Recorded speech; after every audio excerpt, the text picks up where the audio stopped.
1 Samuel chapter 18. And it came to pass, when he had made an end of speaking unto Saul, that the soul of Jonathan was knit with the soul of David, and Jonathan loved him as his own soul. And Saul took him that day, and would let him go no more home to his father's house. Then Jonathan and David made a covenant, because he loved him as his own soul.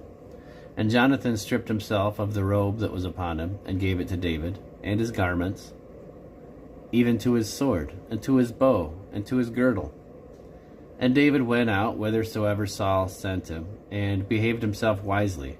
And Saul set him over the men of war, and he was accepted in the sight of all the people, and also in the sight of Saul's servants. And it came to pass, as they came, when David was returned from the slaughter of the Philistine, that the women came out of all the cities of Israel, singing and dancing, to meet King Saul with tabrets, with joy, and with instruments of music. And the women answered one another as they played, and said, Saul hath slain his thousands, and David his 10,000s. And Saul was very wroth, and the saying displeased him. And he said, They have ascribed unto David 10,000s, and to me they have ascribed but thousands. And what can he have more but the kingdom? And Saul eyed David from that day forward. And it came to pass on the morrow, that the evil spirit from God came upon Saul, and he prophesied in the midst of the house. And David played with his hand, as at other times, and there was a javelin in Saul's hand. And Saul cast the javelin, for he said, I will smite David even to the wall with it. And David avoided out of his presence twice. And Saul was afraid of David, because the Lord was with him, and he was departed from Saul. Therefore Saul removed him from him, and made him his captain over 1,000. And he went out and came in before the people. And David behaved himself wisely in all his ways, and the Lord was with him. Wherefore, when Saul saw that he behaved himself very wisely, he was afraid of him. But all Israel and Judah loved David, because he went out and came in before them. And Saul said to David, Behold, my elder daughter Merab, her will I give thee to wife.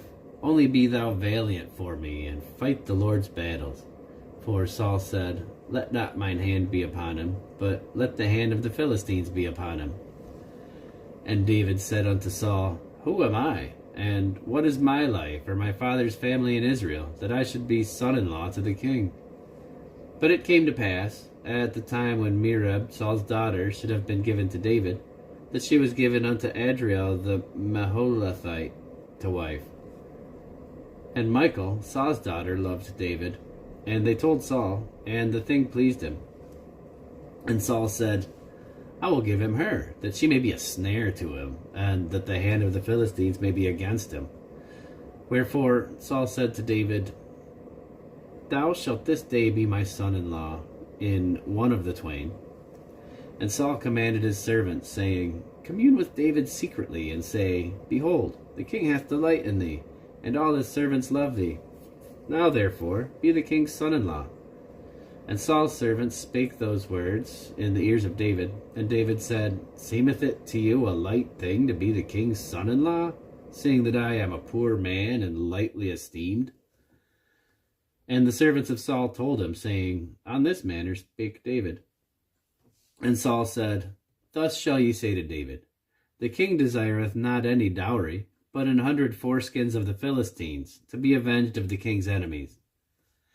But Saul thought to make David fall by the hand of the Philistines.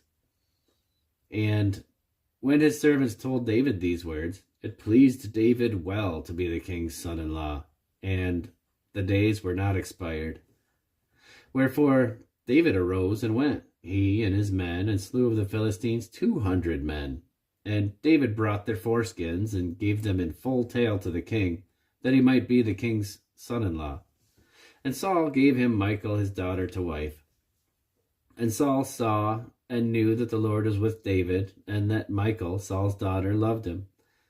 And Saul was yet the more afraid of David, and Saul became David's enemy continually. And the princes of the Philistines went forth. And it came to pass, after they went forth, that David behaved himself more wisely than all the servants of Saul, so that his name was much set by.